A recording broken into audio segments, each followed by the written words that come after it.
श्री विठ्ठल श्री विठ्ठल हरी श्री विठ्ठल रामकृष्ण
रूप पाहता लोचनी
वैष्णवा संगती सुख वाटे वैष्णवा संगती सुख वाटे वैष्णवा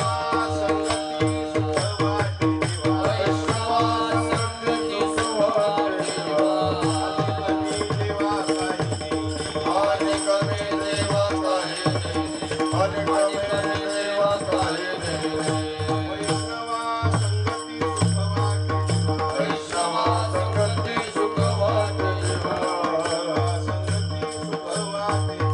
वैष्णवा संगती सुख वाटे कमी देवा काही देवा काही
वैष्णवा संगती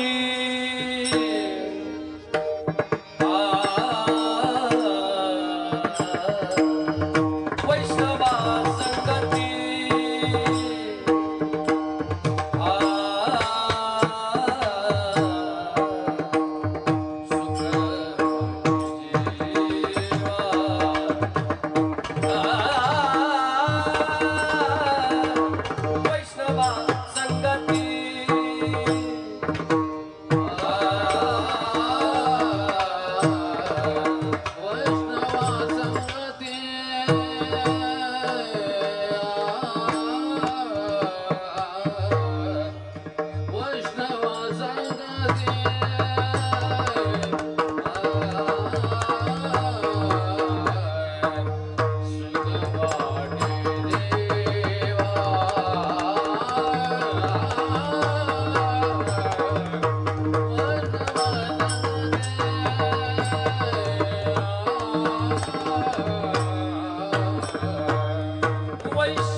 वैष्णवा संगती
वैष्णवा संगती सुख वाटे जीवा, वैष्णवा संगती सुख वाटे जीवा,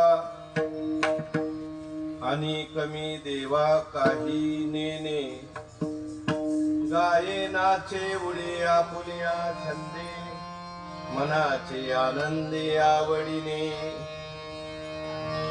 लाज भय शंका दुराविला मान, नकळे साधन या परते, गाये नाचे उडे आपुल्या छंदे, मनाच्या आनंदी आवडीने,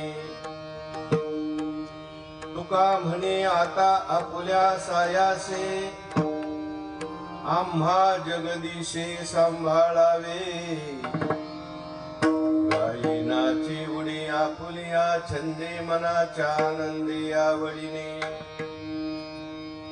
समचरण सरोजम सांद्र नीलाबुधाभम, जघन निहित पाणी मंडनम मंडनानाम, तरुण तुलसीमाला कंदरम कंचनेत्रम, सदय धवलहासं विठ्ठलं चिंतयामि, पांडुरंगा करू प्रथम नमन, दुसरे चरणा संतांचिया, त्यांच्या कृपादाने कथेचा विस्तारू बाबाजी सद्गुरु दास तुका.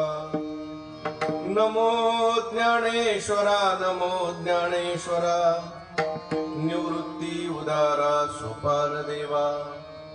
मुक्ताबाई नमो त्रिभुवन पावनी, आद्यत्रय जननी देवाची विठ्ठल.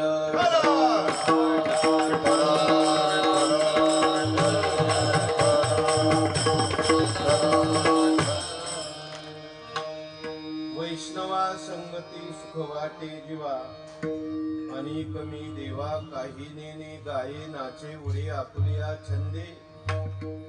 मनाच्या आनंदी आवडीने संत श्रेष्ठ जगद्वंद्य जगद्गुरु श्री तुकोबाराय यांचा हा 4 चरणाचा प्रसिद्ध असलेला अभंग आहे. प्रस्तुत अभंगातून जगद्गुरु श्री तुकोबाराय आपल्या पारमार्थिक क्षेमाची मागणी परमात्म्याकडे करतात. विठ्ठल विठ्ठल.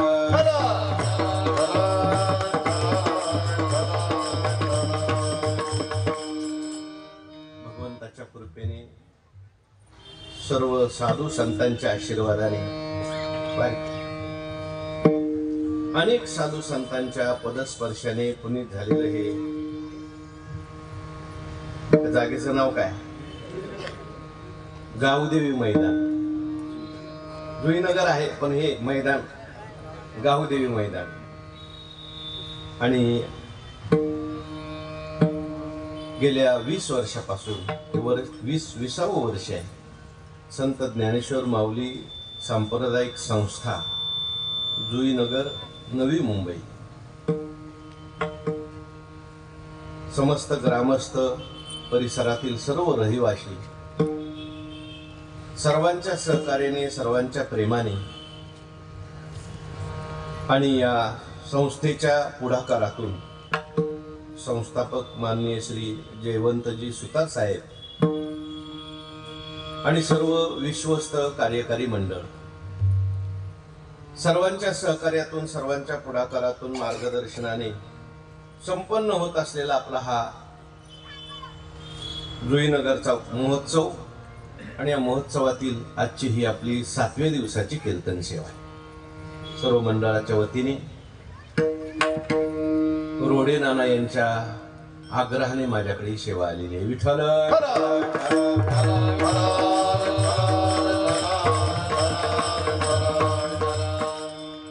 सर्वप्रथम कीर्तनाकरता उपस्थित असलेली सगळी ज्येष्ठ श्रेष्ठ मंडळी,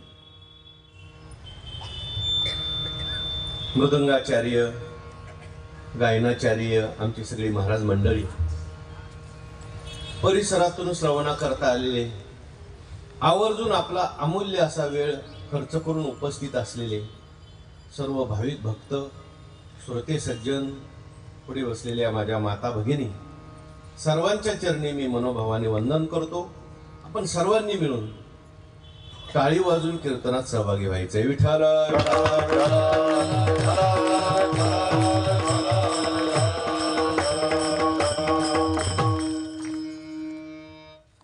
आपली जी हिंदू संस्कृती आहे, भारतीय संस्कृती आहे, ती उत्सव प्रधान संस्कृती. जेवढे सण आणि उत्सव आपल्या भारतीय संस्कृतीत किंवा हिंदू संस्कृतीत येत आहेत, मला वाटत नाही एवढे उत्सव दुसऱ्या कुठल्या संस्कृतीत असतात. तुम्ही गुढीपाडव्यापासून मोजायला सुरुवात करा, एका वर्षात किती सण आणि किती उत्सव. म्हणजे कॅलेंडर मधले वेगळे बरं का, आणि हे सगळे उत्सव दारा त्याच्यावर. मला वाटतं तुमच्या जुईनगर मध्ये सुद्धा अनेक सप्ताह होत असतील, ठीक आहे, सगळे उत्सवच चालू आहेत. कशा करता हे सगळे उत्सव आहेत? याच्या पाठीमागे ऋषी मुनींचा, संतांचा असा दृष्टिकोन आहे. उत्सव शब्दाचा अर्थ आहे आनंद. आपलं संपूर्ण जीवन जे आहे ते आनंदमय व्हावं याच्याकरता हे सगळे उत्सव. विठ्ठल.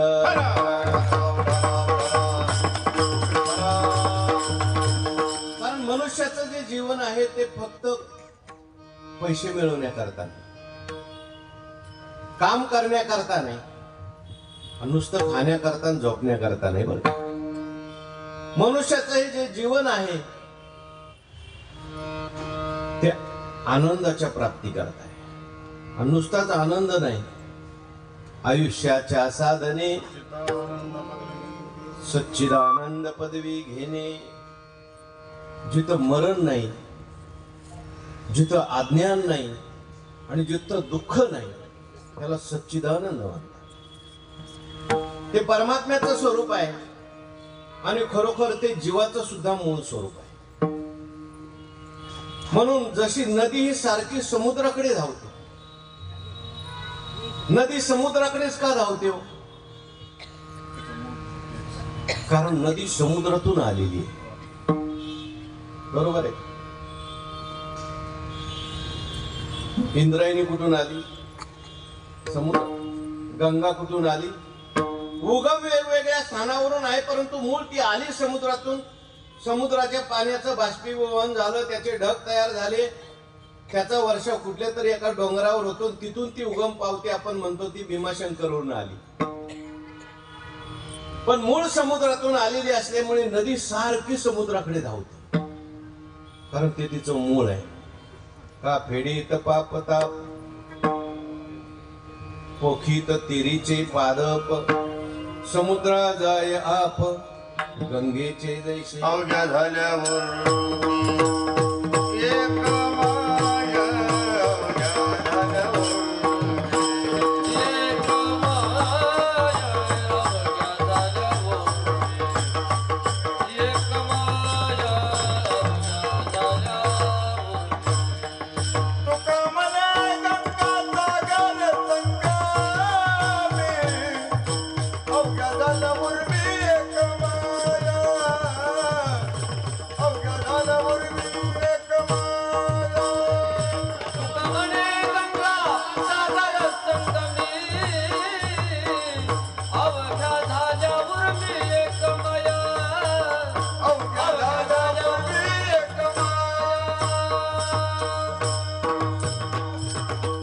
गंगेला जर आपण म्हटलं हो, तुमचा आम्हाला जास्त उपयोग आहे, तुम्ही आमच्या जवळ थोडं थांबा, आमच्या गावावर थांबा जरा. गंगा थांबते का? ते आपलं काम करते. फेडीत पापताप पोखीत तिरीचे पादप, काठावर असलेली सगळी जमीन सुजलाम सुफलाम करते.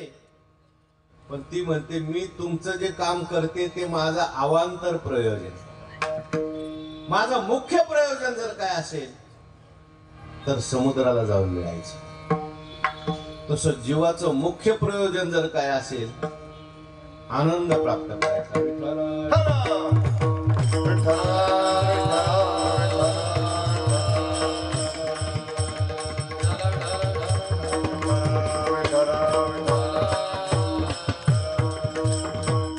मुख्य प्रयोजन आनंदाची प्राप्ती करायची, मुख्य प्रयोजन परमानंदाची प्राप्ती करायची, आणि ते करण्याकरता हे बाकीचं सगळं करायचं. पण बऱ्याच वेळेला ते मुख्य राहून जातं आणि बाकीच करता करता आपलं आयुष्य संपून जातं. गंगा जी आहे ती तिच्या मूळ स्रोताला जर जोडलेली असेल तर मग गंगेचं पाणी शुद्ध राहतं,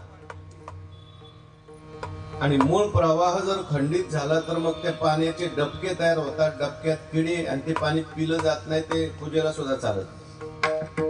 तसं जीव जर आपल्या मूळ स्रोताशी जोडलेला असेल तर त्याचं जीवन शुद्ध राहतं, आणि खंडित झाला की किडे पडलेच समजायचं. पण मुळाच्या ठिकाणी जोडलं पाहिजे. ही लाईट लागलेली आहे, ती मुळाच्या ठिकाणी जोडलेली आहे म्हणून लाईट देते, आणि मध्ये जर काही कनेक्शन लूज झालं तर ते लाईट निघून जाते. तसं आपण नेहमी आपल्या मुळाशी जोडलेलं असलं पाहिजे, आणि मुळाशी जोडण्याकरता सप्ताह आहे. विठ्ठल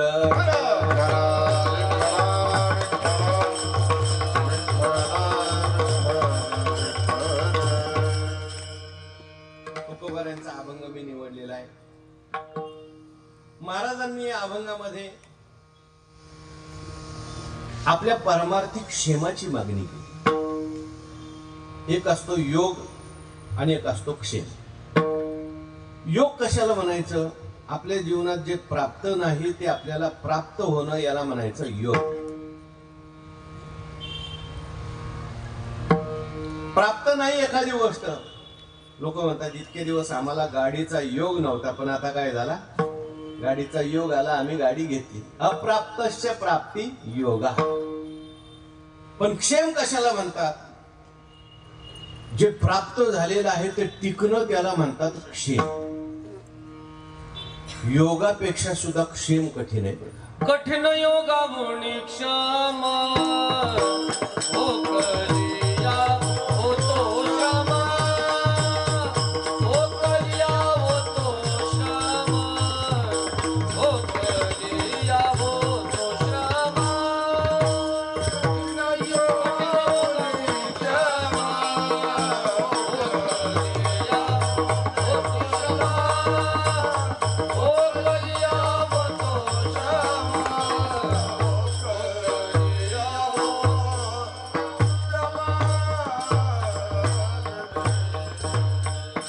कठीण योगाहुनी क्षेम हो कलिया होतो श्रम. तुकाराम महाराजांनी उदाहरण दिलंय.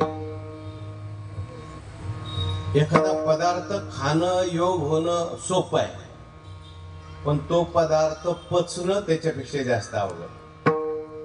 एखाद्याने खूप पदार्थ खाल्ले आणि ते खाता खाता त्याच्या बरोबर एक माशी गेली आतमध्ये. खाल्ल्यानंतर त्याचं पोट भरलं, त्यालाही आनंद झाला. कीर्तनात येऊन बसला, ती माशी आत गडबड करायला लागली. त्याला काही नीट बसता येईना. शेवटी बाहेर गेला आणि जे सगळं भरलेलं होतं ते खाली करून आला तोंडातून. उलटी झाली त्याला. म्हणजे याला योग आला पण याचा क्षेम झाला. अनेक लोकांच्या जीवनामध्ये चांगल्या गोष्टींचा योग येतो, पण क्षेम होईलच सांगता येत नाही. क्षेम फार कठीण आहे. ज्ञानेश्वर महाराजांनी ज्ञानेश्वरीत योग क्षेमा करता एक 2-4 दृष्टांत दिले. एक दृष्टांत सांगतो. नहुष राजाचा दृष्टांत. नहुष स्वर्गाधिपती जाहला, परी तो राहाटी भांबावला. तो भुजंगत्व पावला, नेनसी काही. नहुष नावाचा राजा जो होता तो स्वर्गाधिपती झाला, इंद्र झाला. पण इंद्र झाल्यानंतर सत्ता मिळाली, पैसा आला, राज्य मिळालं, तो भांबावला. बरेच लोक भांबावून जातात. पद मिळालं, राज्य मिळालं, संपत्ती आली, विद्वत्ता आली, त्याची पण एक नशा आहे बरं का. विठ्ठल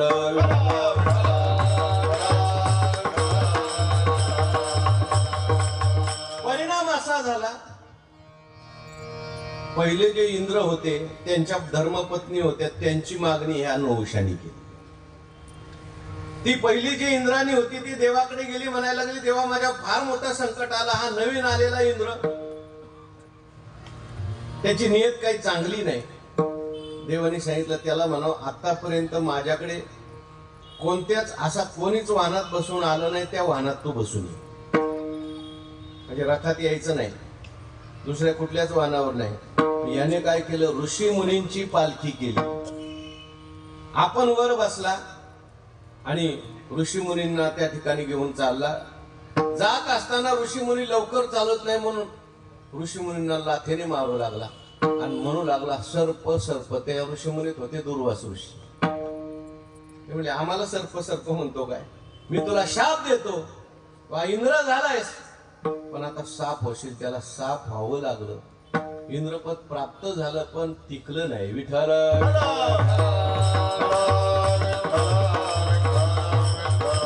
बऱ्याच वेळेला योग देवाच्या आपल्या प्रयत्नाने होतो, पण क्षेम मात्र आशीर्वादाने होतो, कृपेने होत असतो.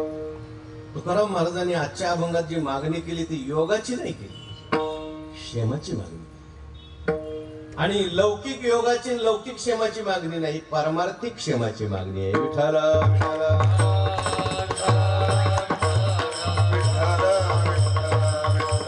पण तुम्ही म्हणाल का तुकाराम महाराज सुद्धा त्या ठिकाणी मागतात का देवाकडे? कारण मागणी जी असते ती पूर्णतेत असते का अपूर्णतेमध्ये? अपूर्णते. माझं जीवन अपूर्ण असेल, मग ते पूर्ण होण्याकरता मी प्रयत्न करतो. नाही मला यश आलं तर मग मी कोणाला तरी मागतो. संतांचं जीवन अपूर्ण का पूर्ण? पूर्ण. जे ज्ञानगंगे नहाले पूर्णता जेवून झाले शांतीशी आले पल्लव नवे. पूर्ण जीवन असल्यामुळे बहुतेक संतांच्या जीवनात कुठली मागणी नसते. दुसरं महत्वाचं म्हणजे संतांचं जीवन जे आहे ते देवाच्या इच्छेत आपली इच्छा मिळवून जगणारं जीवन. त्यामुळे संत शक्यतो देवाला काही मागत नाही. संतांचं जीवन कसं असतं ऐका. ही सगळी सृष्टी देवाच्या इच्छेने चालते. म्हणून एखादी घटना घडली नाही आपल्या इच्छेसारखी झाली तरी देवाच्या इच्छेसारखी झाली असं म्हणून संत आनंदी राहतात. आपल्याला का दुःख होतं? आपण देवाच्या इच्छेत आपली इच्छा मिळवत नाही म्हणून. विठ्ठल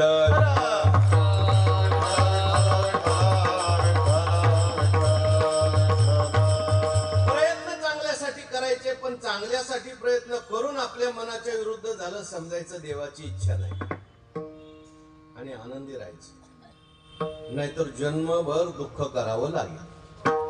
म्हणून संत शक्यतो देवाच्या इच्छेत इच्छा मिळून त्या ठिकाणी जगतात. तिसरी महत्वाची गोष्ट संत असं समजतात की देवाला सर्व काही कळतं.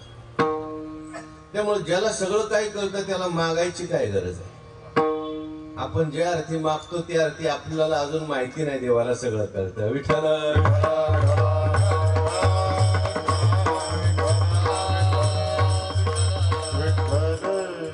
वृंदावनकडे संत होते बघा.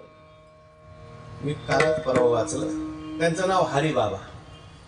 त्यांच्या आश्रमामध्ये जर एखादा दुष्ट मनुष्य असेल काही त्रास देत असेल लोक जायचे म्हणायचे बाबा आपल्या आश्रमामध्ये अमुक अमुक माणूस आहे तो खूप त्रास देतो ना असा करतो तसा करतो.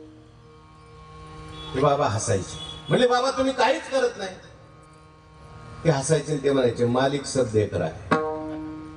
तुम्ही असं करू नका बरं का. हरिबाबांचे आपल्याला तसं करून जमणार नाही कारण आपण अजून साधक अवस्थेत आहे. सिद्ध अवस्थेत जे मंडळी असतात ते अशा भूमिकेने असतात. मालिक सब देख रहा है म्हणून त्यांचा मालिक पाहतो सुद्धा सगळं. विठ्ठल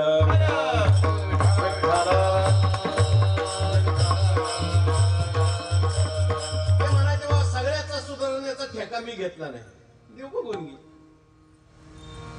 आणि अशा भूमिकेमध्ये संत असल्यामुळे संत शक्यतो देवाकडे काही मागत नाही. महाराजांचा बाणा असा होता. देवाला तुकाराम महाराज म्हणतात काहीतरी मागणं हे आम्हाला अनुचित नाही. काही मागणे अमानुषिक, वडिलांचे प्रीत जाणत, वडिलांचे प्रीत जाणत.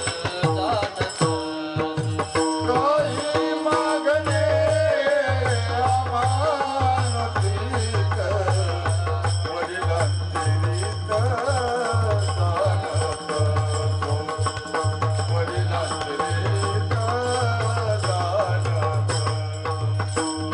काही मागणे अमानुषिक,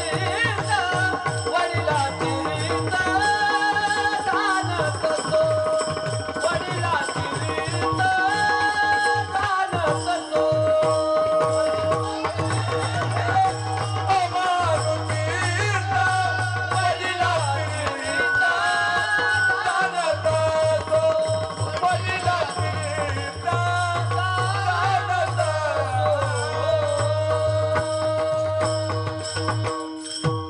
काही मागणे हे आम्हा अनुचित. तुकाराम महाराजांचा आपण इतिहास पाहिला. अगदी महाराज कृतयुगामध्ये भक्तवर्य प्रल्हादजी होते. प्रतिकूल परिस्थितीत देवाचं भजन केलं. सगळे जगातले सगळे लोक त्यांच्या विरोधात आणि महाराजांनी मात्र भजन सोडलं नाही. हिरण्यकश्यपूला मारण्याकरता त्यांच्याकरता भगवान परमात्म्याने नरसिंह अवतार घेतला. भक्तीचे नियाथिलेपणे दैती देवा अनिले वने माझे नरसिंहत्वलेने जयाचे महिमे. एरवी दैत्य कुळ साचोकारे परी इंद्र ही सरी न लाहे उपरे भक्तिगा येथ सरे जाती अप्रमाण. तो प्रल्हाद उगा मजसाठी घेता बहुवे सदा कीर्ती मिया द्याव्या त्या गोष्टी तयाची या जोडी. पण त्याही अवतारामध्ये भगवंतानी माग माग म्हटलं तर देवाला मागितलं नाही. देवाला असं म्हटलं की देवा तुम्हाला द्यायचं असलं तर इथून पुढे एवढं द्या, इथून पुढे मला कधी मागण्याची इच्छा होती. काही मागणे हे आम्हा अनुचित. तुकाराम महाराजांच्या अवतारामध्ये सुद्धा हाच बाण आहे. पण तरी सुद्धा बरेचसे अभंग असे आहेत की ज्याच्यात तुकाराम महाराजांनी मागितलंय. मग का मागितलंय? तुम्हाला आम्हाला शिकवण्याकरता मागितलं.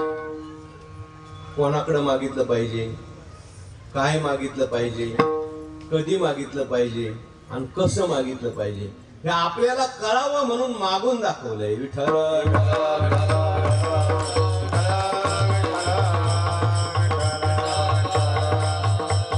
विशेष करून आजचा जो अभंग आहे या अभंगामध्ये महाराजांनी प्रार्थना आणि प्रयत्न यांचा समन्वय सांगितलेला आहे. मनुष्याच्या जीवनामध्ये या दोन गोष्टींचा समन्वय पाहिजे. प्रयत्नही पाहिजेत आणि प्रार्थना सुद्धा पाहिजे. काय काय लोक असे असतात ते नुसते प्रयत्नवादी, देवबीव काय मानत नाही, प्रार्थना वगैरे काय मानत नाही. अशा लोकांच्या जीवनामध्ये ते प्रयत्न करतात, बरंचसं काय मिळवतात, पण एखादी गोष्ट जर त्यांच्या मनासारखी नाहीच मिळाली हताश होतात, निराश होतात. असे लोक कधी कधी आत्महत्याही करतात. काही लोक असे असतात ते नुसतेच प्रार्थनावादी, ते प्रयत्नच काही करत नाही, ते आळशी बांधतात. विठ्ठल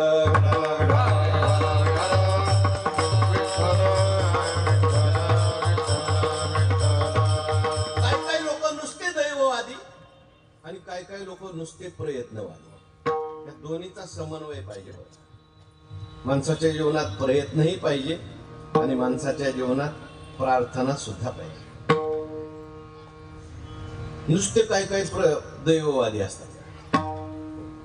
आमच्या वारकरी शिक्षण संस्थेमध्ये आमचे गुरुनाम गुरु होऊन गेले वैकुंठवासी मामासाहेब दांडेकर पुण्याला SP कॉलेजमध्ये प्राचार्य होते.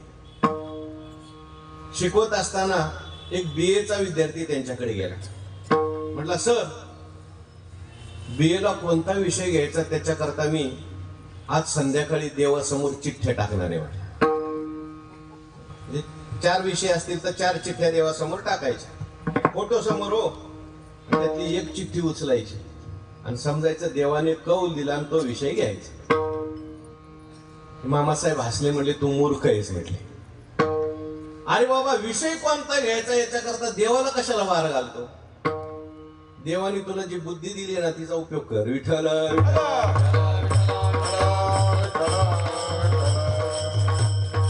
नको तिथं लोक दैववाद. आता कीर्तनाला यायचं का नाही यायचं 2 चिठ्ठ्या काढायच्या. जायचं नाही जायचं. म्हणजे मला जायचं होतं पण देवासमोर चिठ्ठ्या टाकल्या आणि देवानीच कौल दिला जायचं नाही. जी गोष्ट आपण करू शकतो ना ती माणसाने शक्यतो देवावर टाकायची नाही. जे आपण करू शकतो, रेल्वेचं रिझर्वेशन आपण केलं पाहिजे 2 महिने अगोदर. नाही म्हटलं देवाच्या मनात असलं तर देव जागा दिला. देव काय कुठून दुसरीकडून आणून देईल का तुला जागा? जे आपण करू शकतो. मी खूप प्रयत्न केले 2-3 महिन्यापासून 4 महिन्यापासून मला मिळालं नाही. आणि आता प्रार्थना, मग योगायोगाने मिळालं तर मिळू शकतं. पण पहिलं आपण करायचंय. विठ्ठल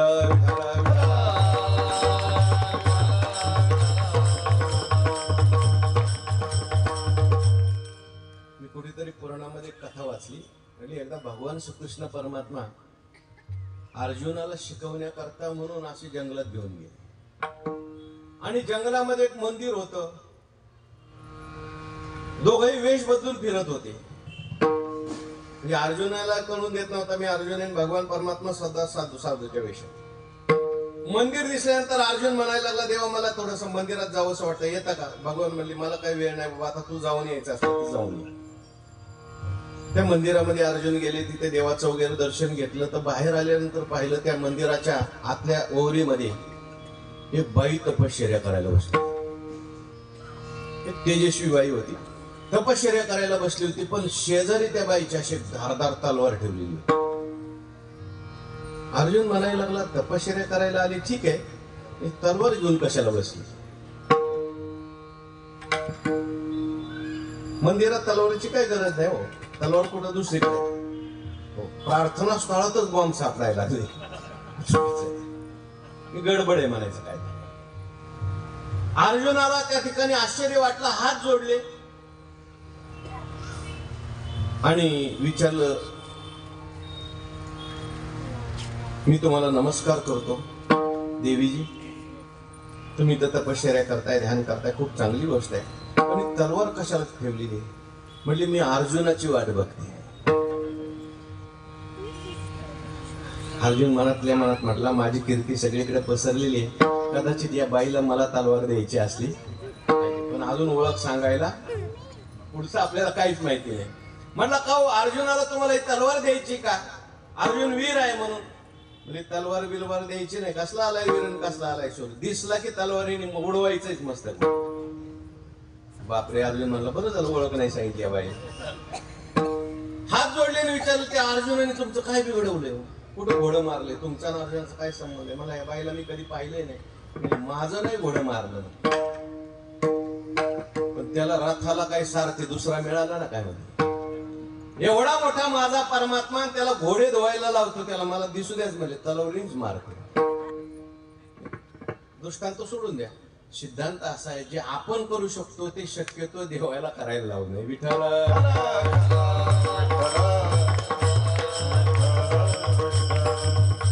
देव करणार नाही असं नाही. देखा नवलतया प्रभूचे, अद्भुत प्रेम भक्ताचे, स्वारथ्य पण अर्जुनाचे करीतो असे, अर्जुनाचे रथी होय हा सारथी, अर्जुनाचे रथी होय हा सारथी, अर्जुनाचे रथी होय हा सारथी, अर्जुनाचे रथी होय हा सारथी, शिको हे प्रीती सुदाम्याचे, होय प्रीती सुदाम्याचे, होय प्रीती सुदाम्याचे.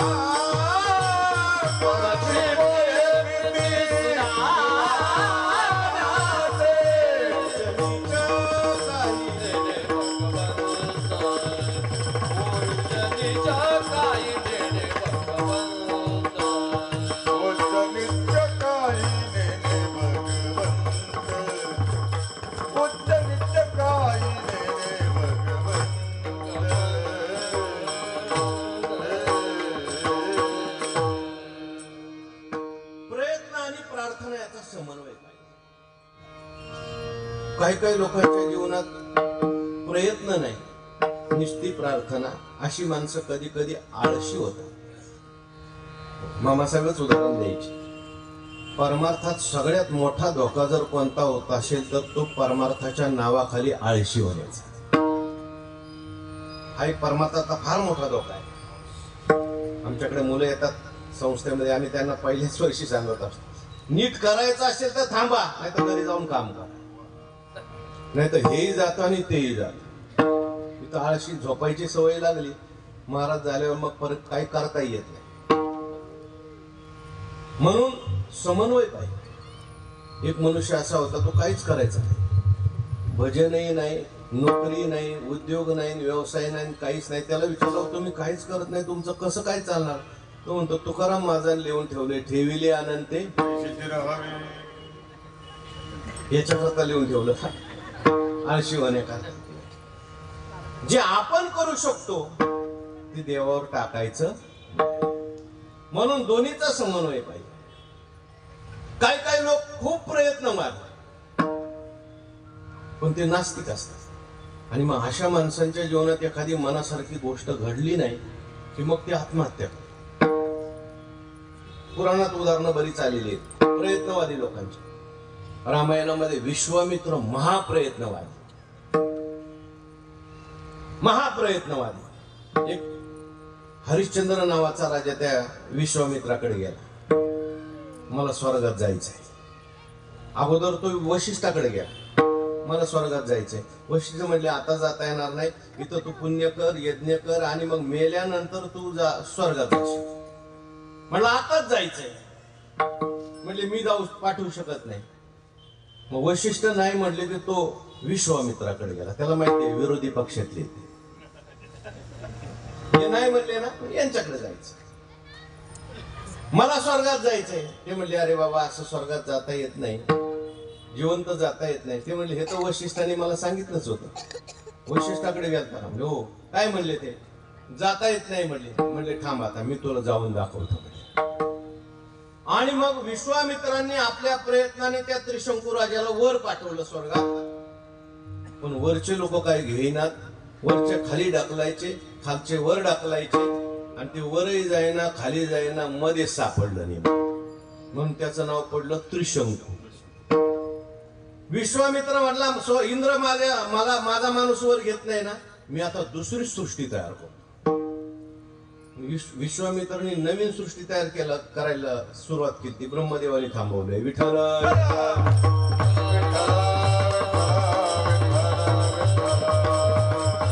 काही पदार्थ आहेत ते विश्वामित्राच्या सृष्टीतले म्हणून आपल्याला निषिद्ध सांगितले, पण माणसं पहिले ते खातात. मी नावं सांगत नाही, नाही तर तुम्ही म्हणाला काही आम्हाला हे कांदा लसूण विश्वामित्राच्या सृष्टीतले असं सांगितलंय. विठ्ठल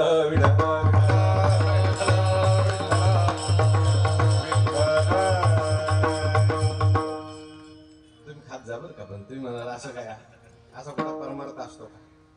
तेव्हा सांगायचं तात्पर्य एवढं, माणसाच्या जीवनात प्रयत्न आणि प्रार्थना यांचा समन्वय पाहिजे. दोन्हीचा काय पाहिजे? समन्वय पाहिजे. आजचा जो अभंग आहे याच्यामध्ये महाराजांनी समन्वय सांगितलाय. 4 चरणाचा अभंग आहे. पहिल्या 3 चरणात प्रयत्न सांगितले, साधना सांगितले आणि शेवटच्या एका चरणामध्ये प्रार्थना केलेली. 4 चरणाचा अभंग आहे. 3 चरणात प्रयत्न सांगितले आणि एका चरणात प्रार्थना केलेली. म्हणजे किती टक्के प्रयत्न सांगितले तर किती टक्के प्रार्थना आहे?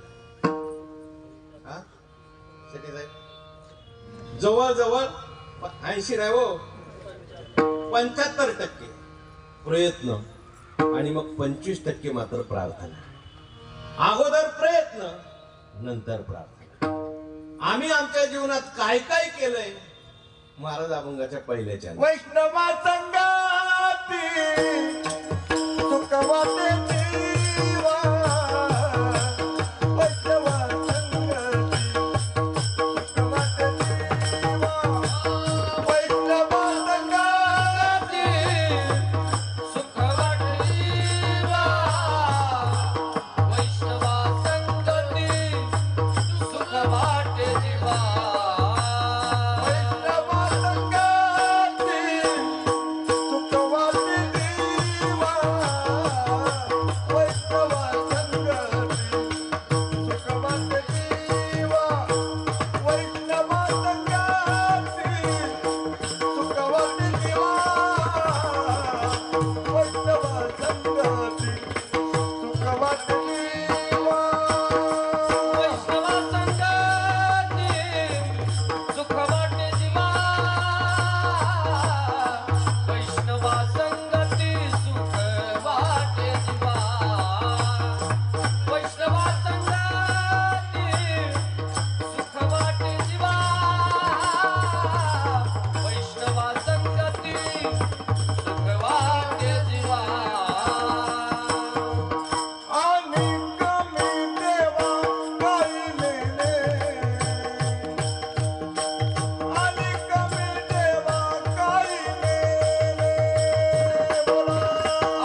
प्रार्थना करायची, पण त्याच्या अगोदर तुकाराम महाराज देवाला म्हणतात मी काय काय केलंय ते ऐक. मी असा तुला प्रार्थना करायला आलो नाही, नाही तर देव विचारेल तुम्ही काय केलंच नाही, लगेच प्रार्थना करायला लागले. तुम्ही काही सेवा केली का, तुम्ही काही साधना केली काय, तुम्ही काही प्रयत्न केले का, काहीच नाही. आणि देव माझं असं कर, देव माझं तसं कर. देव म्हणला मी काय मोकळा आहे का करायला. देवासमोर तुकाराम महाराज उभे राहिले, देवा मी काय काय केलंय माहितीये, आणि माझी प्रार्थना कशा करताय माहितीये. माझी प्रार्थना योगा करता नाहीच आहे, मला हे मिळवून मला ते मिळवून नाही, सगळं मिळवलंय माझ्या प्रयत्नाने. माझी प्रार्थना जी आहे ती क्षमा करता. काय तुम्ही प्रयत्न केले म्हटले, वैष्णवा संगती सुख वाटे जीवा. देवा मला वैष्णवांच्या संगतीत सुख वाटत. म्हणजे पहिली गोष्ट मी वैष्णवाच्या संगतीत आलोय. प्रयत्नपूर्वक माणसाने चांगल्यांच्या संगतीत आलं पाहिजे, नाही तर काय काही लोक हित सुद्धा प्रारब्ध लावून देतात. अहो कीर्तन सप्ताह चाललाय जुईनगरला, वा वा वा चांगला असतो सप्ताह, आणि जुईनगरचा तर एकदम भव्य दिव्य असतो. काय मृदुंगाचार्य, काय टाळकरी, काय श्रोते. इतर ठिकाणचे श्रोते वेगळे, शहरातले श्रोते दक्ष श्रोते असतात. नुसतं प्रमाण चालू झालं तर माता भगिनी सगळं प्रमाण म्हणतायत बघा, अर्ध्या. म्हणजे कीर्तनाशी ते जोडलेले आहेत. असं नाही अभंग काय चाललाय ना आम्हाला काय माहिती नाही. बऱ्याच ठिकाणी अभंग लोकांना माहिती नसतो. बरीचशी मंडळी, माझ्या समोर बसलेली मंडळी बरीचशी म्हणजे जाणकार श्रोते आहेत सगळे. किती महाराज उघडून पेले काय सांगता येत नाही. आणि विनोदाचा भाग सोडून द्या, दर्जेदार श्रोते मंडळी. म्हणून तुकाराम महाराज देवाला म्हणतात, अरे देवा मी पहिल्यांदा संत संगतीमध्ये आलो. म्हणजे माणसाने प्रयत्नपूर्वक सत्संगतीमध्ये आलं पाहिजे. काही काही लोक आपण त्यांना म्हणलं नाव जुईनगरला सप्ताह चाललाय, चांगला असतो सप्ताह, मी येता का आज कीर्तनाला. आमच्या कुठलं नशिबात आलंय कीर्तन. म्हणजे चांगली गोष्ट करायची म्हणलं की नशीब पुढं करायचं, आणि नको तिकडं प्रयत्नपूर्वक जायचं. विठाला विठाला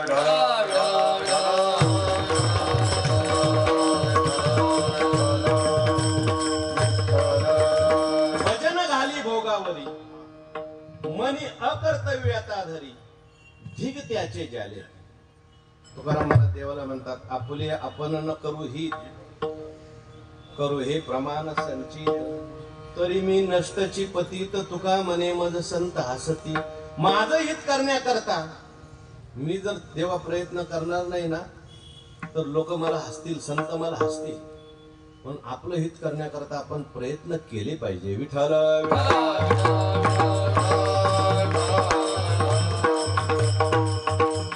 चार प्रकारची कृपा शास्त्रामध्ये सांगितली. ईश्वर कृपा, गुरु कृपा, शास्त्र कृपा आणि आत्मकृपा. सगळ्यात पहिली कृपा कोणती पाहिजे? पहिली कृपा आत्मकृपा पाहिजे. म्हणजे आपलीच आपल्यावर कृपा पाहिजे. आपली आपल्यावर कृपा झाली मग अशा माणसाला ईश्वर कृपाही मिळते, गुरु कृपाही मिळते, शास्त्र कृपाही मिळते. पण आपलीच आपल्यावर जर कृपा नसेल, म्हणजे आपण अजून ठरवलंच नसेल, बाकीच्या तिन्ही काय आपल्याला उपयोगाला येऊ शकत नाही. आपल्याकडे उदाहरण नेहमी सांगितलं जातं, वडिलांचा खूप आग्रह, वडील सनई वादक होते आणि आपला मुलगा सनई वादक झाला पाहिजे. माणसाचा आग्रह असावा पण दुराग्रह नसावा. पण मुलगा असा होता की तो सनई वाजलं की त्याचं डोकं दुखायचं. असं म्हणतात ना, पिकतं तिथं बऱ्याच ठिकाणी विकत नाही. अपवाद आहे त्या. पण वडिलाचा एवढा आग्रह, माझा मुलगा सनई वादक झाला पाहिजे. तो म्हणायचा, बाबा एवढं सोडून मला दुसरं काही सांगा, मला सनई अजिबात आवडत नाही. वडिलांनी त्याला धरलं, खाली पाडलं, सनई आणली आणि त्याच्या तोंडात खोपसली. तो म्हणला, तोंडात खोपसली म्हणून काय झालं, मी फुकणारच नाही. तसं तुम्ही मला कीर्तनात आणलं म्हणून काय झालं, मी ऐकणारच नाही. असं ज्यांनी समजलेले त्याला कोणी बदलवू शकत नाही. विठ्ठल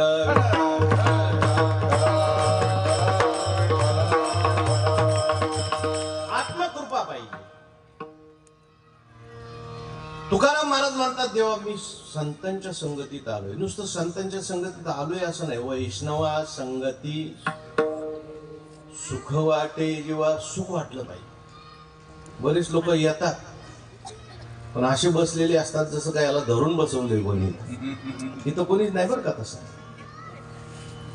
चेहऱ्यावरून कळतं कोण कोण कीर्तन ऐकते, कोणाकोणाला कीर्तनात सुख वाटते. काही काही लोकांचे चेहरे असे असतात आताच पोचवून आले का काय कोणाला. इथं तसं कोणी नाही बरं का. इथं म्हणलं की तत्वज्ञान ओळखणारी माणसं. मी वैष्णवांच्या संगतीत आलोय, मला वैष्णवांच्या संगतीत सुख वाटतंय. आणि महत्वाचं म्हणजे मला आता वैष्णवांची संगत, संतांची संगत सोडून दुसरं काही आवडत नाही. विठ्ठल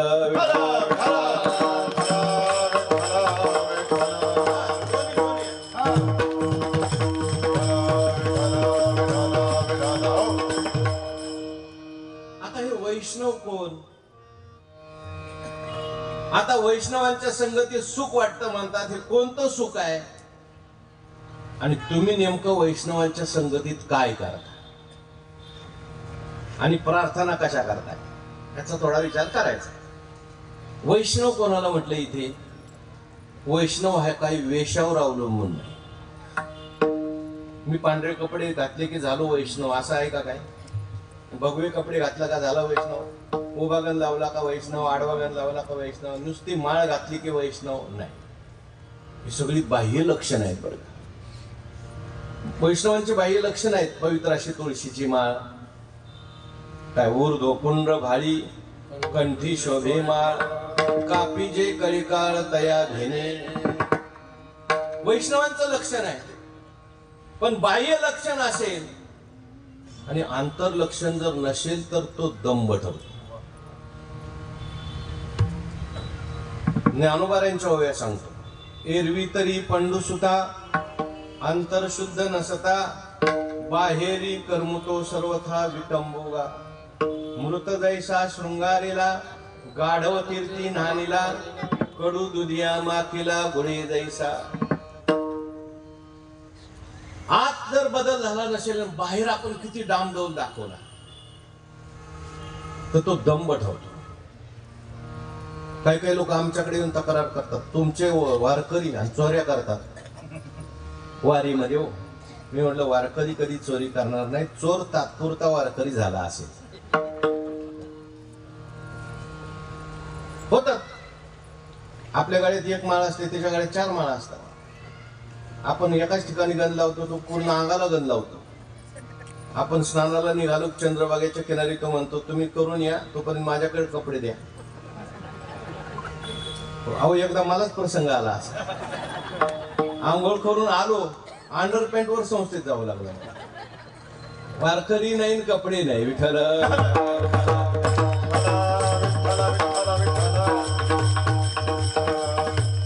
बाह्य लक्षणं असली पाहिजेत. बाह्य लक्षणातून आपण आंतरलक्षणात जात असतो, पण बाह्य लक्षणापेक्षा आंतरलक्षण खूप महत्वाचं. तुमच्या मुंबई भागात घडलेली घटना सांगतो माझ्या बाबतीत. आता मी फक्त गावाचं नाव सांगत नाही, जवळच आहे तुमच्या परिसरात. एका ग्रस्ताच्या घरी जेवायला गेलो आणि जेवण झाल्यानंतर त्यांनी मला सांगायला सुरुवात केली, सप्त्यातला जवळजवळ अर्धा खर्च मी करतो. चांगली गोष्ट आहे म्हणजे, फार उदार आहे, चांगले आहे. पण एवढं सगळं तुम्ही परमार्थ करत असताना तुम्ही अजून माळ का नाही घातली हो? असं मी त्यांना विचारलं. आपले प्रेमाचे संबंध असते म्हणून. ते म्हणले काय महाराज, माळ का नाही घातली त्याचं कारण सांगतो. ते हसण्यासारखं. ते म्हणले आमच्या इथं जेवढे माळकरी आहेत ना, त्यांचं कोणाशी जमत नाही. त्यांची इतकी भांडणं रागद्वेष आहेत म्हटले. त्यांना मी म्हटलं ज्या दिवशी तुमची भांडणं मिटतील त्या दिवशी मी माळ घालीन. विठ्ठल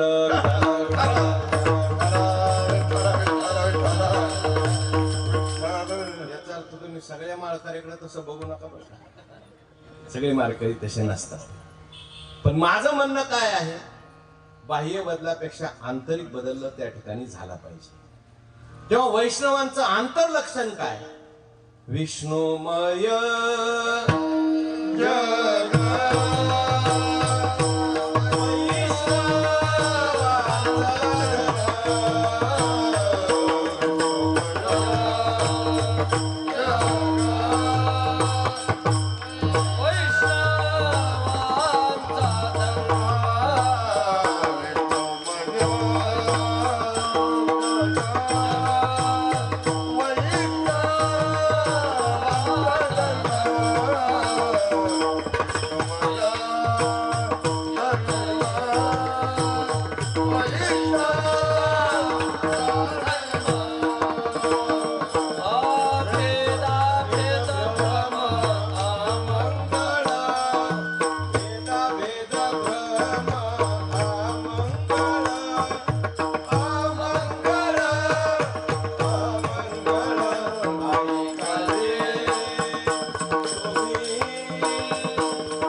महाराज म्हणतात वैष्णवांचा धर्म काय?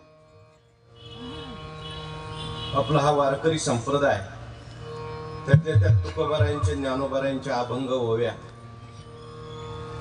याच्यामध्ये सांगितलेला धर्म, याच्यामध्ये केलेला उपदेश किती व्यापक आहे बघा. म्हणून संपूर्ण विश्वाची प्रार्थना होण्याचा अधिकार, शक्ती ज्ञानेश्वर महाराजांच्या नुसत्या पसायदानामध्ये. पसायदान ही अशी प्रार्थना आहे ती सगळ्या विश्वाला चालू शकते, कारण त्याच्यात कुठल्याही धर्माचा उल्लेख नाही, पंथाचा उल्लेख नाही, सगळ्या विश्वाच्या कल्याणासाठी मागितली. आता विश्वात्मके तुकोबारायांचा हा जो अभंग आहे संपूर्ण विश्वाला धर्म शिकवणारा अभंग. म्हणून तुकोबारायांचे अभंग सुद्धा सगळ्या विश्वाच्या उपयोगाचे आहेत, संकुचितपणा नाही याच्यावर. महाराज म्हणतात वैष्णवांचा खरा धर्म तुम्हाला सांगू का? विष्णुमय जग वैष्णवांचा धर्म. हे सगळं जगत विष्णुमय आहे, म्हणजे सगळं जगत देवाचं स्वरूप आहे. आणि म्हणून आता सगळीकडे जर देव आहे असं ज्याला कळलं तो कोणाचा रागद्वेष करत बसू का? कोण्याही जीवाचा न घडो मत्सर वर्म सर्वेश्वर. महाराज म्हणतात तुम्हाला देवळात नाही जाता आलं तरी नका जाऊ, नाही पूजा करता आली करू नका. सगळ्यात मोठी पूजा तुम्हाला सांगतो, जगात कोणाचा द्वेष करू नका आणि मत्सर करू नका. पण नेमकी हीच पूजा आपल्याला जमत नाही. आपण 4 तास पूजा करू, पैसे खर्च करून करू, पण मत्सर करू नका म्हणलं तर कोणाला जमत नाही. सांगणाऱ्या सहित विठ्ठल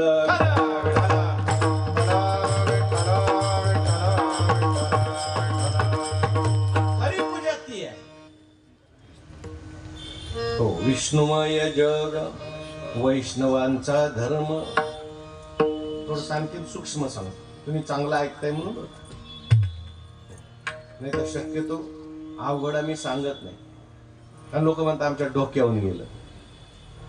अवघड ऐकायचं असलं तर माऊलीच्या मंदिरात मी रोज ज्ञानेश्वरी सांगतो 4 ते 5 लाईव्ह असते, तिथं अवघड ऐका तुम्ही त्याच्यात, कारण सगळे ज्ञानेश्वरीचे श्रोते आहेत. विठ्ठल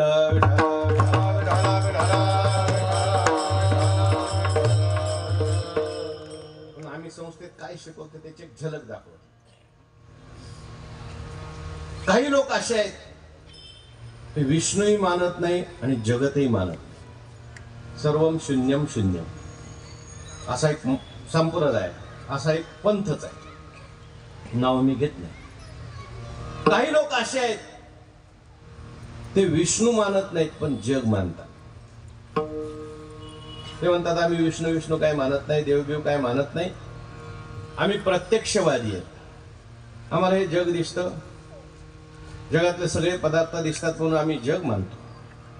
आम्ही देव मानत नाही. का मानत नाही? आम्हाला तो दिसत नाही. आणि दिसला असता तर आम्ही मानलाही असता. त्यामुळे आता देवाची बिवाची काही गरज नाही, देवाला पहिलं रिटायर करा तर आपण सुखी होऊ असं मानणारे काही विचार काय. वैकुंठवासी मामासाहेबांच्याकडे एक प्रोफेसर गेले मी, ते म्हटले मला एक निबंध लिहायचा आहे, त्याच्याकरता तुमची मदत पाहिजे. म्हणजे कोणत्या विषयावर निबंध लिहायचा आहे? म्हणे या जगात देव नाही याच्यावर मला लिहायचं. म्हटले बरं झालं, त्या निमित्ताने का होईना तुम्ही देवाचा विचार करायला प्रवृत्त झाले. अहो नाही म्हणणं हे त्याच्यात सत्य नाही आहे. विठाला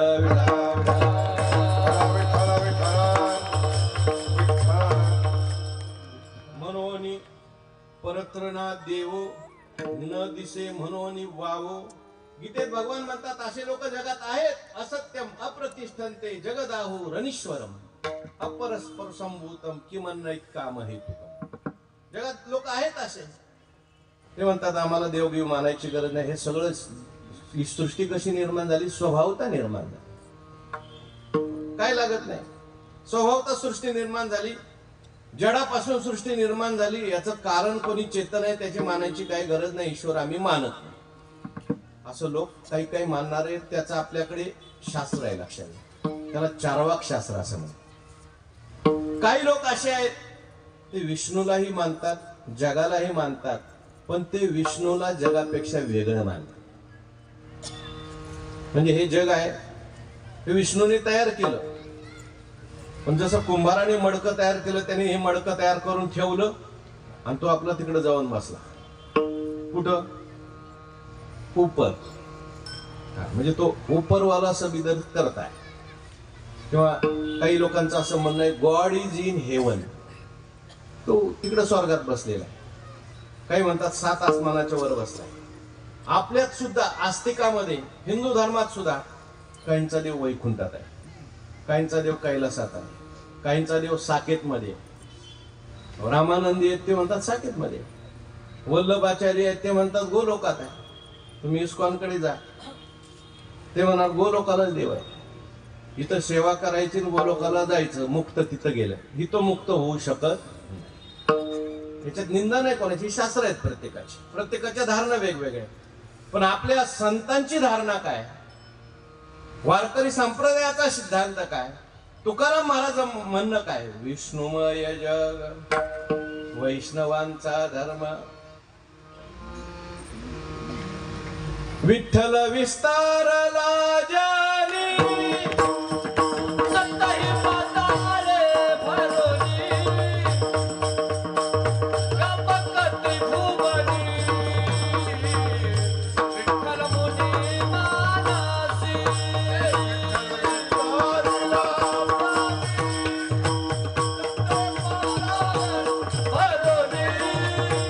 विठ्ठल व्यापकती भुवनी,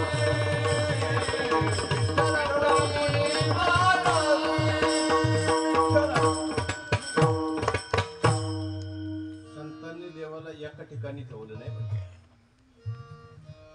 ऐसा ज्याचा अनुभव हे समस्त ही श्री वासुदेव, ऐसा प्रतिती रसाचा ओतला भाव, म्हणून भक्ता माझी रावो, ज्ञानिया तोची जे जे भेटे भूत. आपल्या संतांनी विश्व देवाची संकल्पना किती व्यापक मांडली. संपूर्ण सृष्टीत चराचरात परमात्मा भरलेला आहे. म्हणजे केवळ माणसातच आहे नाही, खांबात सुद्धा आहे. म्हणून आपल्याकडे वृक्षाची सुद्धा पूजा आहे. शेतकरी असतील किंवा काय असतील, आपण आपल्या गाड्यांची सुद्धा पूजा करतो. का? गाडी ही सुद्धा माझी देवता आहे. माझ्यासमोर बसलेले श्रोते आहेत ना, ते श्रोते नाहीत, एक एक देव आहेत असं म्हणून त्या ठिकाणी जर कीर्तन झालं तर कीर्तन सुद्धा भक्तीच आहे, ऐकणाऱ्याचे सुद्धा आणि सांगणाऱ्याचे. माझ्या दुकानात आलेला एक एक ग्राहक म्हणजे देव आहे असं समजून दोघांनी जर वागलं, म्हणजे पैसे घ्यायचे नाहीत असं नाही बरं, पण तया सर्वात्मका ईश्वरा, स्वकर्म कुसुमांची वीरा, पूजा केली होया पारा. आपल्या वाट्याला आलेलं प्रत्येक काम, मी स्वयंपाक करते, माझी पूजा आहे. कारण प्रत्येकाच्या हृदयात देव बसलेला आहे आणि तो देव संतुष्ट करणं हीच माझी पूजा आहे. मग मला खंत वाटायची गरज नाही की मी देवळात नाही गेलो. का? सगळ्यांच्यातच देव आहे. विठ्ठल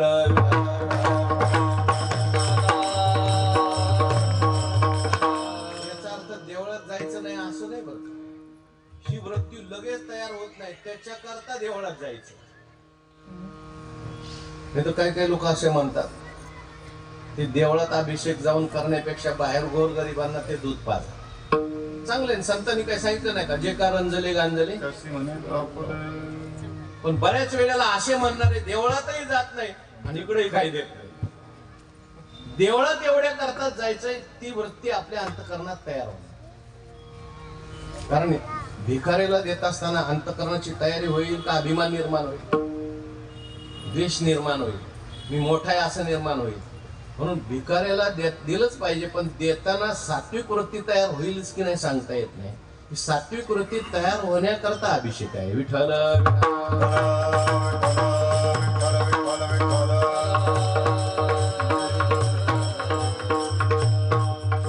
महाराज म्हणतात वैष्णवा संगती. वैष्णवांची अनेक लक्षणं आहेत. वैष्णव जन तो तेने कहिए, पीड पराई जाने रे. कोण वैष्णव? जो दुसऱ्याचं दुःख जाणतो तो वैष्णव. पर दुःखे उपकार करे और मन अभिमान रे. समदृष्टीने तृष्णा त्यागी परश्री जेने मातरे. परश्री ज्याला आईसारखी वाटते, ज्याने तृष्णेचा त्याग केलाय. जीवा थकी असत्य न बोले, कधी खोटं बोलत नाही. परधन नवजे हात रे. महाराज म्हणतात असे जे वैष्णव आहेत त्यांच्या संगतीत आम्हाला सुख वाटतं. सुख या संत समागमे, धुनावे तुझिया नामे, धुनावे तुझिया नामे. सुख या संत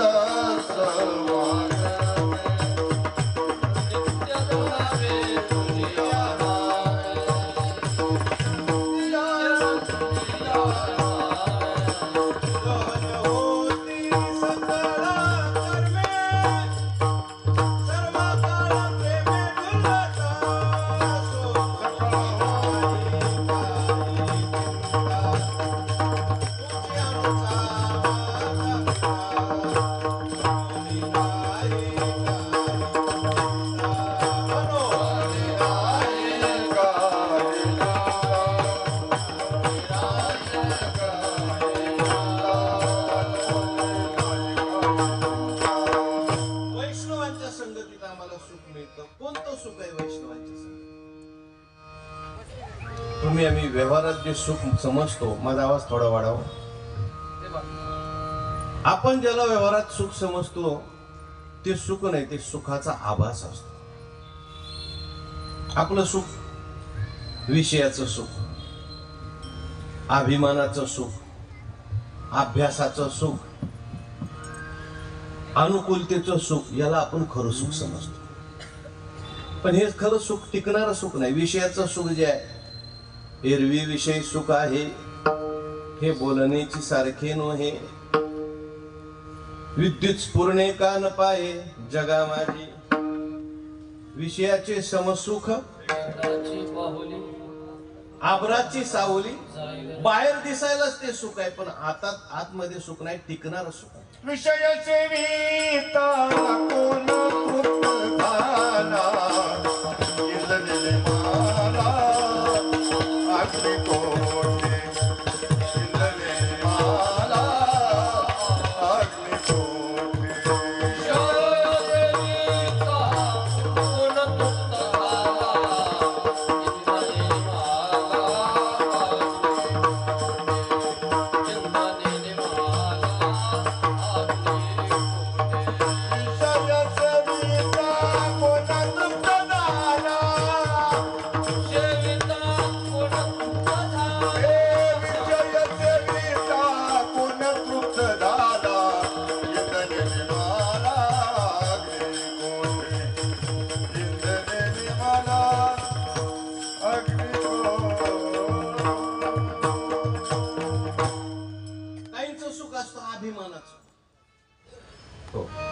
भरपूर पैसे असतात जवळ, स्वतःही खात नाही, कोणाला देतही नाही, त्याला फक्त सुख कशाचं, आपले 2 लाख आहेत, आपले 5 लाख आहेत, एवढाच अभिमान. अभिमानाचं सुख. बऱ्याच वेळेला अभिमानाच्या सुखाला मनुष्य परमार्थाचं सुख समजतो. देवळात जरी दर्शनाला गेला तरी सुद्धा लाईननी कधी दर्शनाला जाणार नाही, शॉर्टकटनीच बघणार. हे बघू नये असं म्हणत नाही. आता काही लोक व्यस्त असतात, त्यांना वेळ नसतो, अशा लोकांनी ठीक आहे गेलं तर हरकत नाही. कसा बसा कुठून तरी चोर दरवाजाने घुसतो, रांगेमध्ये कसा तरी मधून घुसतो, कुठून तरी जातो, देवासमोर कसा बसा दर्शन घेतो, बाहेर आल्यानंतर लोकांना सांगतो आपलं झालं बरं का, आपलं झालं बरं का. त्याला झालेला आनंद देवाचा नसतो. माझं झालं नाही, यांचं अजून झालं नाही. सूक्ष्मता आहे लक्षात घ्या. आपला जन्मभर आपण परमार्थ करतो, पण नेमकं खरं सुख आता आहे का आपल्याला मिळालं का याचा विचार करत नाही. चला येतं का भजनाला? काय भजनाला यायचं? मी काल आलो, मला कुठं म्हणायला दिलं तेव्हा. म्हणजे याचा अर्थ भजनाचा आनंद घेत नाही, अभिमानाचा आनंद. तुम्ही मला नुसतं भजनावाल्याच सांगितलं, कीर्तनकाराचं नाही सांगितलं. आम्ही सुद्धा विचारतो कसं काय झालं आपलं कीर्तन? एक नंबर झालं बरं. आणि मग आनंद वाटतो. याचा अर्थ कीर्तनाचा आनंद नाही घेतला, मी कीर्तन केलं या अभिमानाचा घेतला. आणि अशी जन्मभर कीर्तन केली तरी देव भेटणार नाही. विठ्ठल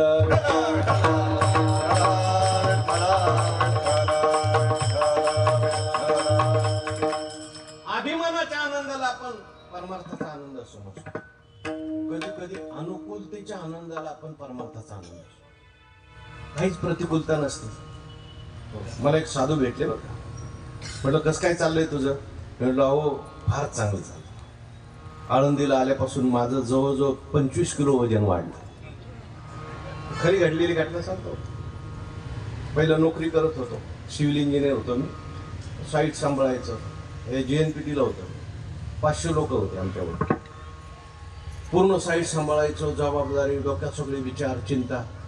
आणि त्याच्यामुळे तब्येत काही ड्रायफ्रूट खा नाही तर आणखीन काय खा, तब्येतच सुधारत नव्हती. ते चांगलं होतं. अशी सडपातळ तब्येत, 45 किलो वजन होतं. आळंदीला गेलो की 55 किलोच झालं एकाच वर्षात. मी म्हटलं खूप चांगलं आहे. सगळे लोक मान देतात, जिथं जाईल तिथं लोक तयार असतात. महाराज आमच्याकडे, महाराज आमच्याकडे. त्या साधूंनी माझ्या हातात हात घेतला, म्हणजे बाळा हा जो आनंद आहे ना, हा परमार्थाचा आनंद नाही, हा अनुकूलतेचा आनंद आहे. हा तुला धोका देईल बरं का. विठ्ठल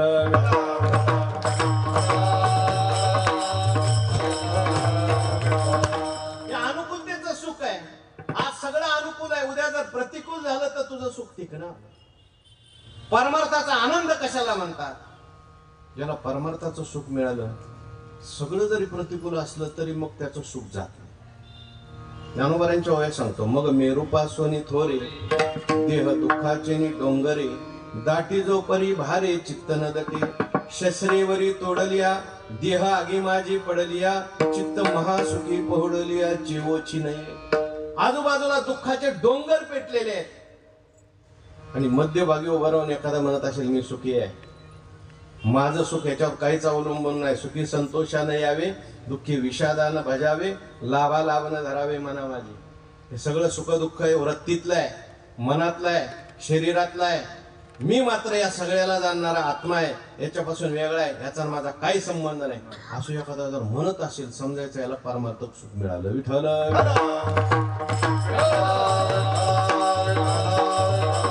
आपल्या परमार्थाची परीक्षा खरी सुखात आहे का दुःखात आहे? मग सुख पाहिजे तुम्हाला का दुःख पाहिजे? पण सगळ्यांची आपली इच्छा काय? आपल्याला प्रतिकूलता काय नाही, आपल्या जीवनात सगळं अनुकूलच असलं पाहिजे. पण खरी परीक्षा अनुकूलतेत आहे का प्रतिकूलतेत आहे? आपल्या जीवनात जेवढे प्रतिकूल प्रसंग येणार तेवढे आपण अंतरंग जास्त होणार, तेवढे आपण खऱ्या सुखात जास्त जाणार. पण हे आपल्याला कळत नाही, त्यामुळे आपल्याला प्रतिकूल प्रसंगच नको वाटत. आणि प्रतिकूल प्रसंग आला की आपण उलट देवावर राग होतो. देवाने उलट हे सगळे प्रतिकूल प्रसंग आपल्या तयारी करता दिलेले असतात.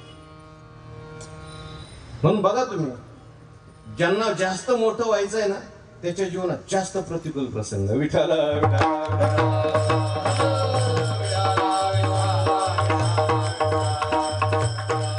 तुका म्हणे तोची संत जोशी जगाचे आगा.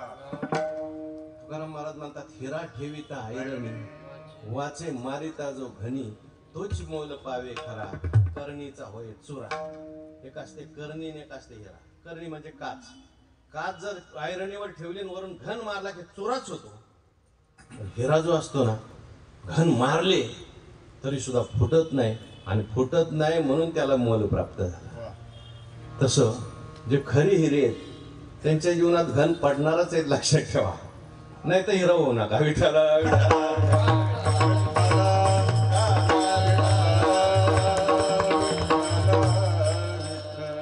आपल्या तयारी करताय म्हणून खरं सुख जे आहे ते अनुकूलतेचं सुद्धा नाही. सुखाची व्याख्या ज्ञानोबारायांनी सांगितली.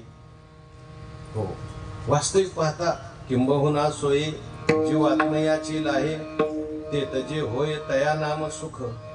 ज्ञानोबाराय म्हणतात सुख हे जीवाचं खरं स्वरूप आहे. म्हणजे तुम्ही खरे सुखरूपच आहेत, पण असं असताना तुम्हाला माहिती नाही मी सुखरूप आहे म्हणून. आणि अज्ञानामुळे मी सुखरूप आहे माहिती नसल्यामुळे मग तुम्ही सुख शोधताय बाहेर. हरिण असताना त्याच्या नाभीमध्ये कस्तुरी असते आणि त्याला ते माहिती नाही, त्याला नुसता सुगंध येतो, नुसतं पळत राहतं आणि पळून पळून त्याचा ऊर फटून मरतं ते. पण त्याच्याजवळ सुगंध आहे, कस्तुरी आहे, त्याला कळत नाही. तसं आपल्या जवळ सुख आहे, आपण सुखरूप आहे, पण आपल्याला कोणी सांगणारा भेटत नाही म्हणून आपली दशा आहे. विठाला विठाला विठाला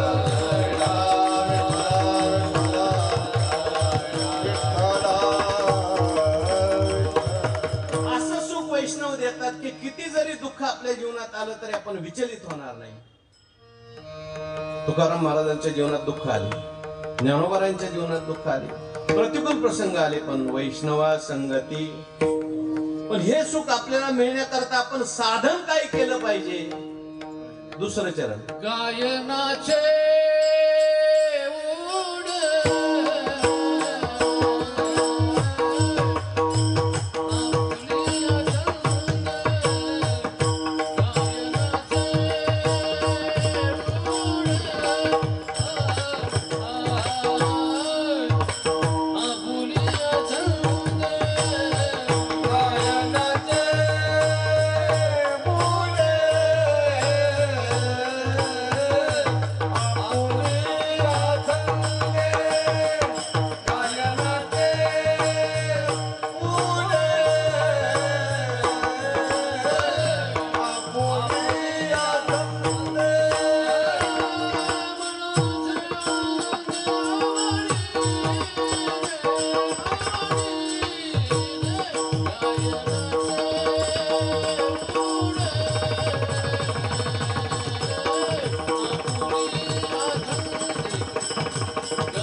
साधना काय केली पाहिजे? आम्ही काय साधना केली? महाराज म्हणतात गाये नाचे. ऐका, इकडे लक्ष द्या माझ्याकडे. आम्ही कोणती साधना करतो? 10 वाजलेत मला माहितीये, पण कार्यकर्त्यांनी सांगितलं अजून 10-15 मिनिटं चालेल ना तुम्हाला? नाही तर मग आपण जे विठ्ठल करू लगेच. राहिलेलं पुढच्या कीर्तनात घेऊ आणखीन काय. हा, आम्ही गाणं, आपल्याकडे गाणं हे साधना आहे बरं. गाण्यामध्ये फार मोठी शक्ती आहे. गायनाचे अंगी शक्ती अद्भुत हे रंगी. आपल्याकडे हे जे चाली आहेत ते विशिष्ट रागामध्ये असतात, आणि हे राग म्हणजे सामवेदातले एक मंत्रच आहेत. ते मंत्रच त्या रूपाने प्रगट झाले. परदेशामध्ये म्युझिक थेरपी नावाची थेरपी आहे. त्यांनी काही प्रयोग केले. लहान मुलं जन्माला आल्याबरोबर काही मुलांना आपलं भारतीय शास्त्रीय संगीत ऐकवलं आणि त्यांचं वजन केलं. ते वजन वाढलं, चांगली वाढ झाली त्याच्यामुळे. आणि ज्यांनी ऐकले नाही त्यांचं वजन वाढलं नाही. असे काही प्रयोग केले गायींच्यावर. जिथं गायी आहेत त्यांच्या गायींच्या गोठ्यामध्ये जर शास्त्रीय संगीत लावलं, चांगलं भजन लावलं तर गायी दूध जास्त देतात. प्रयोग झाले, संगीतामध्ये शक्ती आहे. आता म्युझिक थेरपी नावाची थेरपी आहे, म्हणजे ह्याच्या ओपीडी सुद्धा सुरू झाल्यात काही काही ठिकाणी. हो, म्हणजे डोकं दुखत असेल तर कोणता राग ऐकायचा, झोप येत नसेल तर संध्याकाळी केदार ऐकायचा, आपोआप झोप आली पाहिजे. राग आहे. हो, तुका म्हणे आता पुल्या सायास, केदार राग आहे की नाही? विष्णू महाराज बरोबर आहे ना. आम्हा जगदीशे सांभाळावे, गायनाचे उडे आपुने झंदे.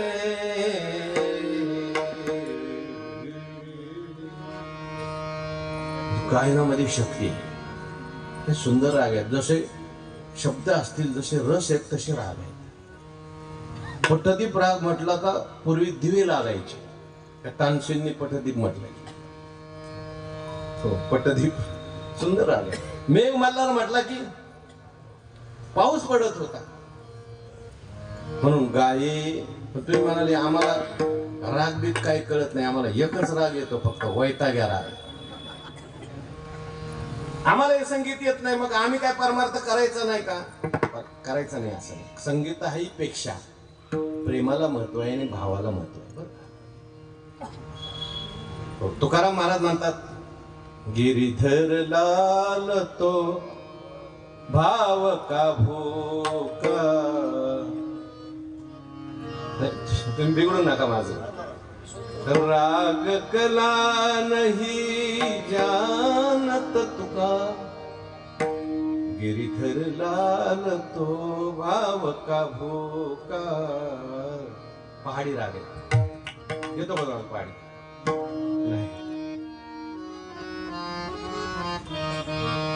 राग कला नहीं जानत तुका,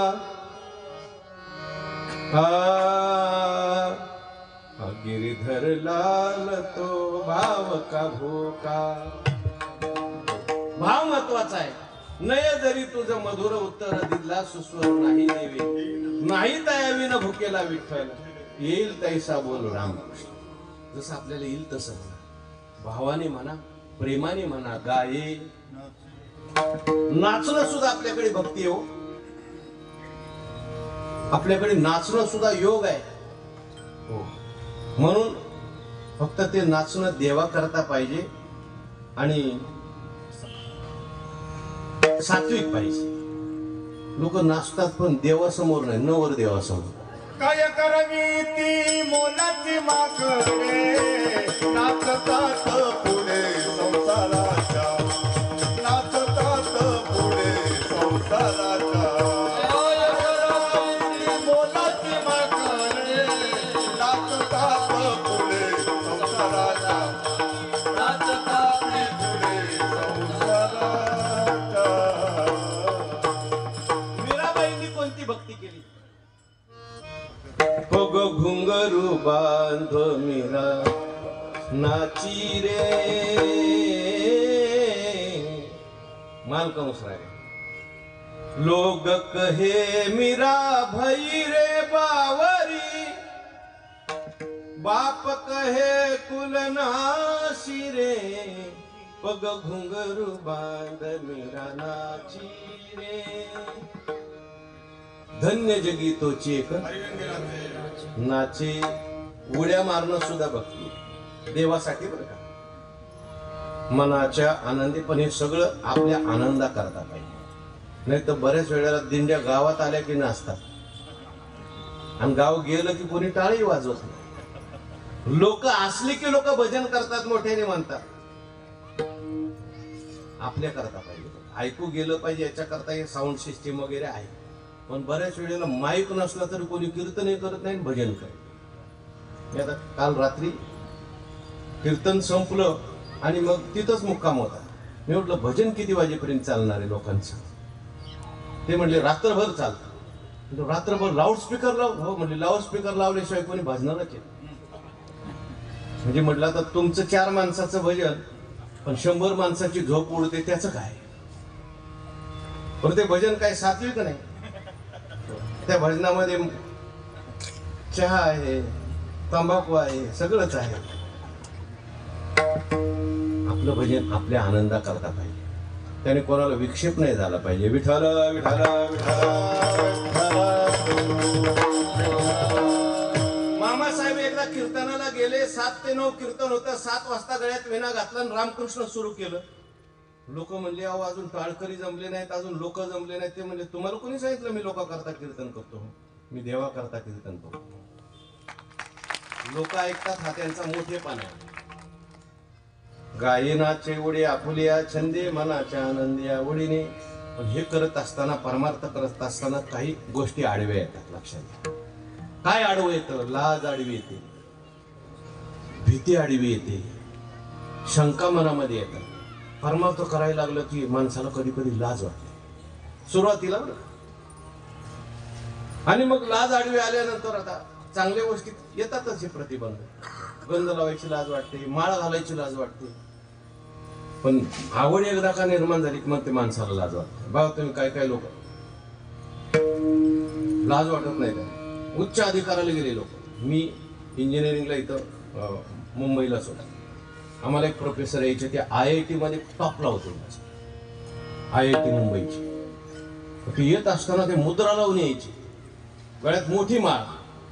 त्यांना बोलायची कोणाची ताप नाही, कारण त्यांच्या क्षेत्रातले ते सगळ्यात टॉपर होते, गोल्ड मेडलिस्ट. उलट त्यांचं पाहिल्यानंतर सगळे शिक्षकांना वाटायचं आपण माळ घातली पाहिजे. विठ्ठल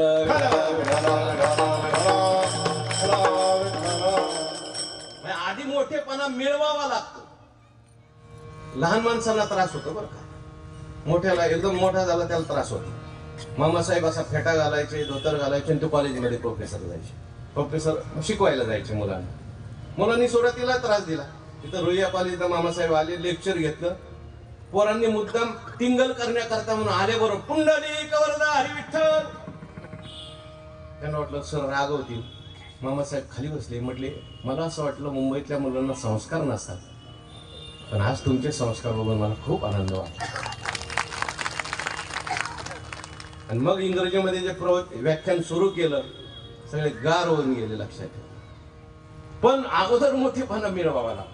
मामासाहेबांचं पाहून एक शिक्षक असा पायजामा, चोरगळलेला शर्ट, टोपी घालून शाळेत गेले. सगळे विद्यार्थी त्यांच्या मागे होर्रे होर्रे म्हणून लागले.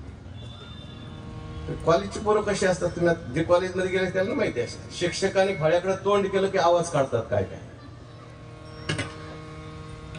मग ते शिक्षक मामासाहेबांच्याकडे आले. म्हणजे अहो तुम्ही धोतर घालून येता, फेटा घालून येतात, तुम्हाला कोणीच काय बोलत नाही, पाया पडतात. आणि मी पायजामा घालून आलो तुम्हाला हुर्रे केलं. ते म्हणजे सर आधी मोठेपणा मिळवावा लागतो आणि मग विसरावा लागतो. तुम्ही असली भानगडीत पडू नका. तुम्ही आपलं पॅन्ट घालून येत जा. विठ्ठल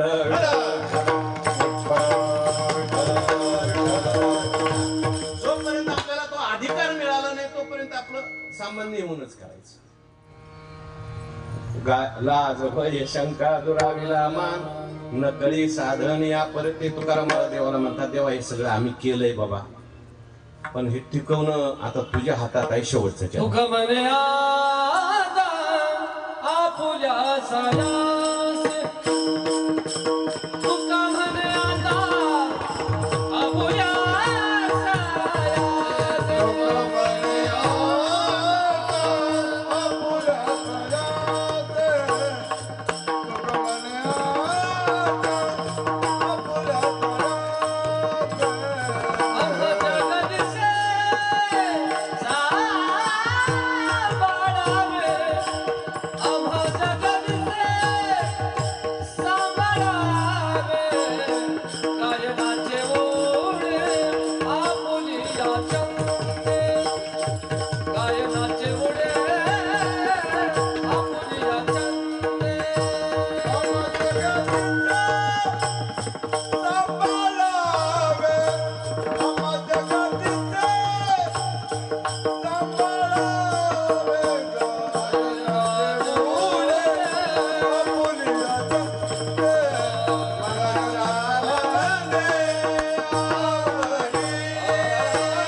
ज्ञानराज माऊली तुकाराम महाराज ज्ञानेश्वर माऊली ज्ञानराज माऊली तुकाराम महाराज ज्ञानेश्वर माऊली ज्ञानराज माऊली तुकाराम ज्ञानेश्वर माऊली ज्ञानराज माऊली तुकाराम ज्ञानेश्वर माऊली ज्ञानराज माऊली तुकाराम महाराज ज्ञानेश्वर माऊली ज्ञानराज माऊली तुकाराम ज्ञानेश्वर माऊली ज्ञानराज माऊली तुकाराम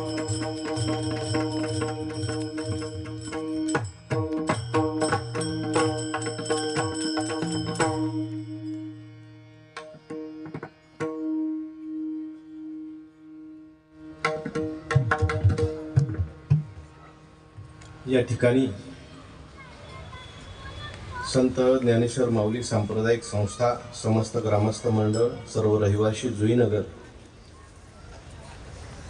संस्थापक माननीय श्री जयवंतजी सुतार साहेब,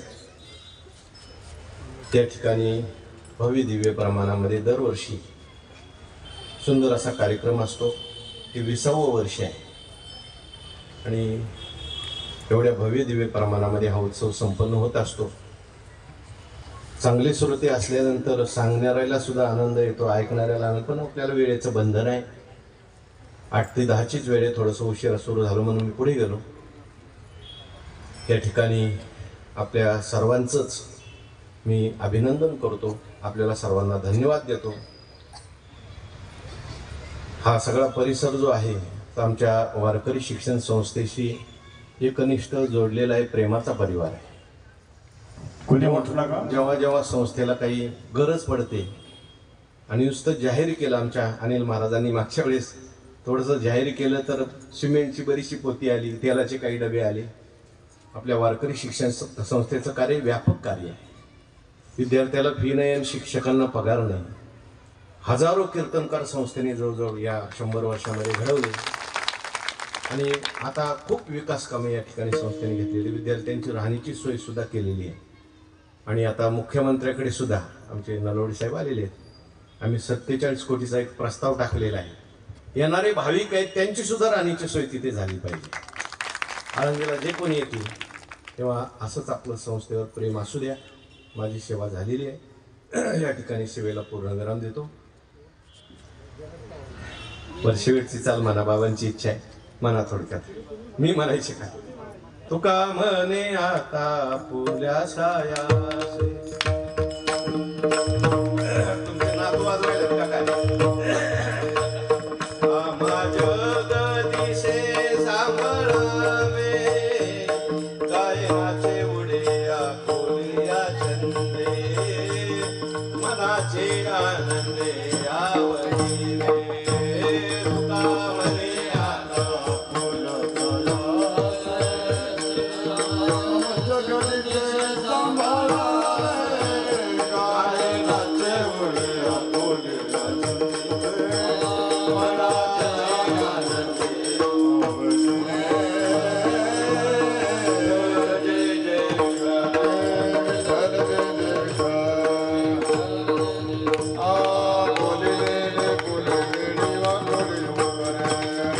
उठीचा का उठू नका, खाली बसा. शेवटचा दिवस उठू नका.